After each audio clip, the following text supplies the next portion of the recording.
Welcome to Casabella Homer. It's a kind of a bit of a cloudy spring day here, but it's a beautiful day nonetheless, about 17 degrees Celsius. Birds are chirping, bees are flying around. It's really springtime. We haven't been here for a couple of weeks, and every spring, I think this is our fourth season now. If we get busy with work and we can't get here for a couple of weekends, the place in springtime is an absolute mess. It just becomes overgrown really quickly. So springtime is really about getting in control of things because everything just grows out of control. The grass and in the paddocks, as well as the veggie garden, our little veggie garden here. So what our job for today is, we've got to dig out a lot of the leftover crops from winter. So we've got a lot of brassicas here. We're going to leave those in there because we can still harvest a lot of those. But we actually this year experimented with growing a mulching crop. And the purpose of that is there's a lot of legumes in there that fix nitrogen in the soil. You let them grow, you dig them into the soil, and then it improves your soil. And what we're working with here is a bit of volcanic clay. So for the last 4 years, we've been putting lots of organic matter into the soil, hoping to kind of break it up a little bit. And it's starting to become really productive soil. As you can see here, everything is growing gangbusters. But it's that continual work that we need to put into it and putting that organic matter into it. So the big job for today is a really big cleanup. So cutting back, digging things over, and then we're going to plant all our summer veg. Now, normally in ideal situations for us, we would be growing these at the end of winter in a polytunnel and getting them to an advanced state and then popping them in the ground. Unfortunately, we've been too busy with work, so the next best thing is to buy advanced stock. Now, I'm not really a big fan of doing this. However, in our current situation with our timelines and our hectic lifestyle, buying one of these for a couple of bucks that will give you kilograms and kilograms of tomatoes is a really good investment. Of course, if you raise the seedlings at home yourself, it's even cheaper. But for us at this point in time, a couple of bucks for this is worth every single penny, because this will give us so many tomatoes that we'll have enough tomatoes to eat all the way through summer and plenty of tomatoes to preserve. We're also going to plant cucumbers that Lisa is a massive fan of, and she loves pickling those, and we eat those cucumbers all throughout the year. Some zucchinis. Zucchinis is a trap. Every single year we plant too many zucchinis, but zucchinis is a beautiful, versatile vegetable. We're going to do some Lebanese eggplants, and we plant those Lebanese eggplants particularly because in the Central Highlands, we don't get a long enough summer to really ripen up large, regular size eggplants outside. But when we have a polytunnel, we'll definitely be able to grow those regular eggplants. I think that's it. So it's really about getting those summer veg in. And at the moment we're just in the midway through spring. And if we get these in the ground now, we should be harvesting tomatoes, if we're lucky, around Christmas, probably a little bit after Christmas. But anyway, enough chit chat. I'm going to get on the shovel. I'm going to start digging stuff up, and we'll get some update of the progress. But have a look at this mess here. It is an absolute jungle. So wish us luck. Just wanted to look at this soil here. We can see all the worms that are in here, and that's obviously a sign of good soil. But this soil we've been working on for a couple of years. It was pretty much subsoil, but we've been putting in manure and organic matter, and this is the stuff that really makes the garden grow. It's the soil. Everything goes back to the soil, and it's looking really healthy this year. So it's been a really long day, a bit of a funny day too, because it's been on and off raining, but I've managed to get through all the weeds, dig out all the mulching crop as well. That's going to compost. Ideally, we would leave the mulching crop in there and dig it over when it was a little bit smaller, but we missed that boat, so we're putting the compost pile. It'll still come back to the soil here. The next job is to lay out all the gravity-fed dripping hoses, and that will keep the garden watered all the way through summer, every day, just gravity-fed with about half an hour to 40 minutes of dripping of water every day. That's the next job.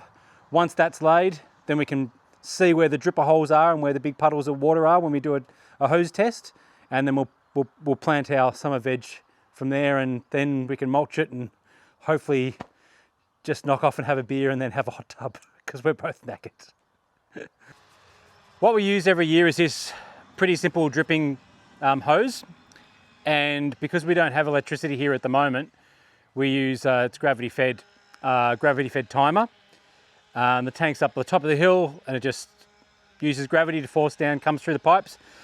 So the best system that we've found to date is to clear the vegetable garden at spring. And if you start with empty vegetable garden beds, it's the easiest way to lay the hose down. And what we use is just tent pegs, just to put the hose into position. And then we plant the vegetables where the dripper outlets are, and then that ensures that we know that each day they're getting a good drink of water. So it's that simple. So we try and keep stuff as simple as possible here. So it's just a matter of coming through, put a tent peg down where you think the best place for a tomato plant or a zucchini plant might be.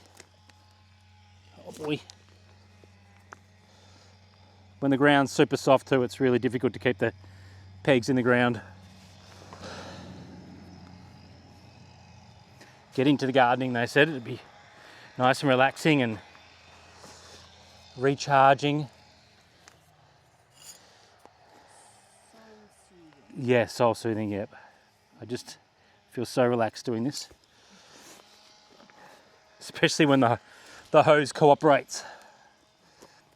Try and get it as... They don't need to be straight, they just need to make sure that there's enough real estate for all the different types of plants that you want. And you can move them throughout the season if you find that they're in the wrong spot.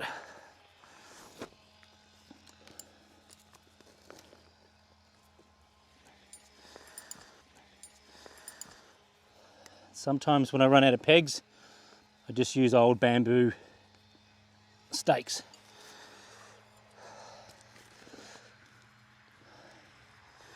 It's nearly done.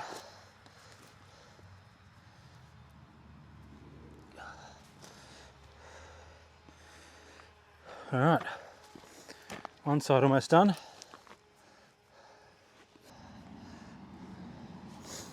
This soil looks really nice and moist because it's been raining today. But we've had a really dry spring, which is really concerning because it might mean we might have a very dry summer. Less rain, less yield, less productive, less food for us basically. So we work with what we've got in nature. So we've laid all the gravity-fed dripper hose all the way through the garden into the centre garden as well. Probably going to feel pretty dizzy with this. Hello Gigi, say hi. And the purpose of this really is to see where's a good drip here. There's a good drip there. I don't know if you can see that, but you can see where the drip is coming out there. That is literally where I'm going to pop a plant. Obviously making sure that it's a spot where it's going to get a lot of sunlight in the garden. But this is the purpose of putting the drip line in now, so that we can see where the drips are, and we can pop plants and make our life a lot easier. It's the worst way of buying emergency plants because you disturb the roots really badly. They're not happy, man. If you do them in like tube stock, it's so much better. So much less stress for the plant.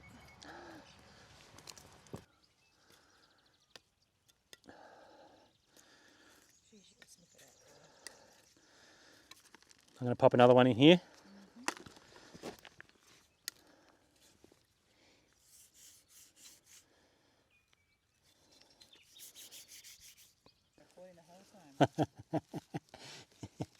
That'll make the edit.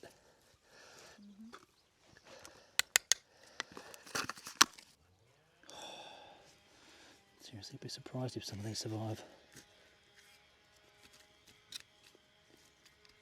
So this is the last of the plantings for today, and this is our first wave of summer veg. And this is a little cucumber which will be great for pickling. And we love, you can put these pickles on, hamburgers or in sandwiches or anything. They're absolutely magnificent. And this is one of the things we love about the summer season. Even though winter is still good for growing veggies, summer is fantastic to grow an excess of produce and then we preserve it and pickle it so that we can eat it through the lean time of winter. And this is exactly what this plant's supposed to be doing. And then after this, we're going to crack open a beer, and that's it for the day, which is good because we're both bloody knackered.